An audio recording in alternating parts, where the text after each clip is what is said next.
They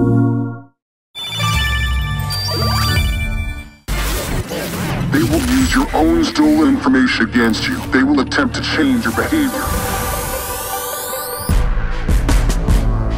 The story of Watch Dogs 2 is about how DedSec is trying to allow people to regain control over who they are based on the information that's out there about them. That's him. Marcus Holloway. Who is he? That's the guy who could help us change the world.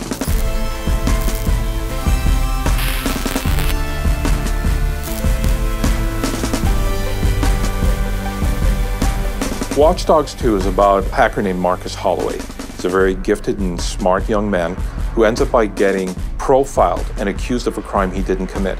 That opens his eyes as to all the inequalities that are out there and how the system is being used against people. He's fighting for injustice. This system that's in this game, CTOS, it puts labels on people and it doesn't really take in who they are as people or whether they're good. It just says they're high risk, you need to treat them this way. And so he starts working with DedSec in order to show people what's happening, but more so to help take down part of the system that's being used against them. T-Bone comes along, getting DedSec to go, yes, we have to make a stand. We have to be the good guys. Nice hat. Nice mask. They are the David against the Goliaths, but they have something special that David didn't have. Like, they don't have a sword, they have the entire internet. The Goliath is all forms of establishment.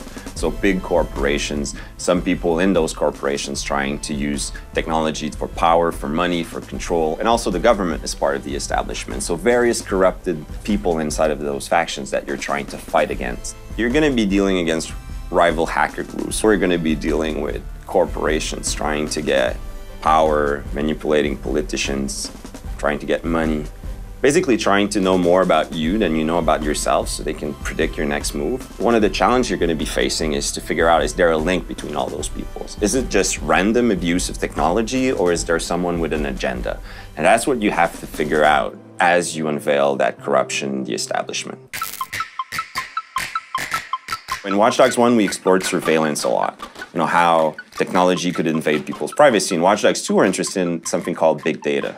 Big data, really what it means is all the stuff we do online, all the information that is recorded on us. When we were crafting Watch Dogs 2, we definitely wanted the players to come away thinking to themselves, holy crap, I didn't know this existed. We started looking at how people are being predicted and potentially manipulated. You come into Watch Dogs 2 and you now are at the heart of Bloom. You see what happens when they're able to take all this information and compile it together. They don't see anything wrong with compiling this data.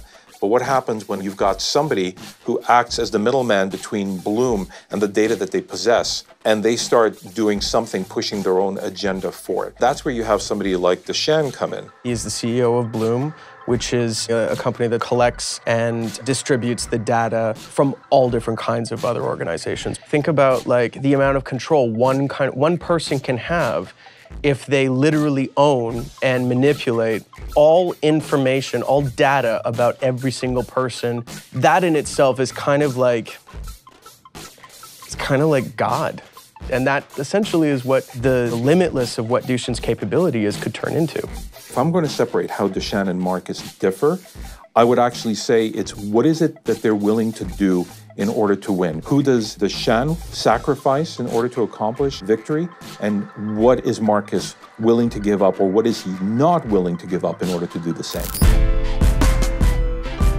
Marcus doesn't come in with that idea of, I'm gonna save the world. He comes in with a fuck Bloom, they fucked me over, so I'm coming after them. You know, the defenseless trying to defend themselves. We are the ones that can step up and defend for them. We've all been broken down into our most core components as far as information is concerned. And we have no control over it whatsoever. We have no say over who uses it. We have no say how it's used against us. If there's no way that the people can know what's happening, then things like this happen. Hackers step up and figure out the truth, and then they divulge the truth to the masses. All that data at Bloom's fingertips, that's like the world's most powerful monopoly. This is systemic injustice at its highest level. Let's show them what going to war with us really means. It's up to you to decide what side you're on or what's right and what's wrong. But at the end of the day, this story is exactly what is happening today.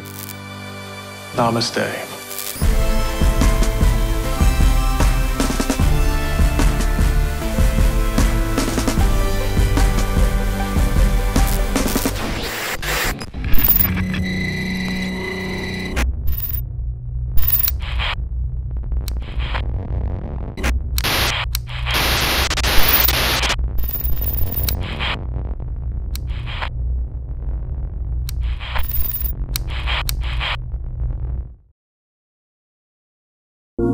4 for the players.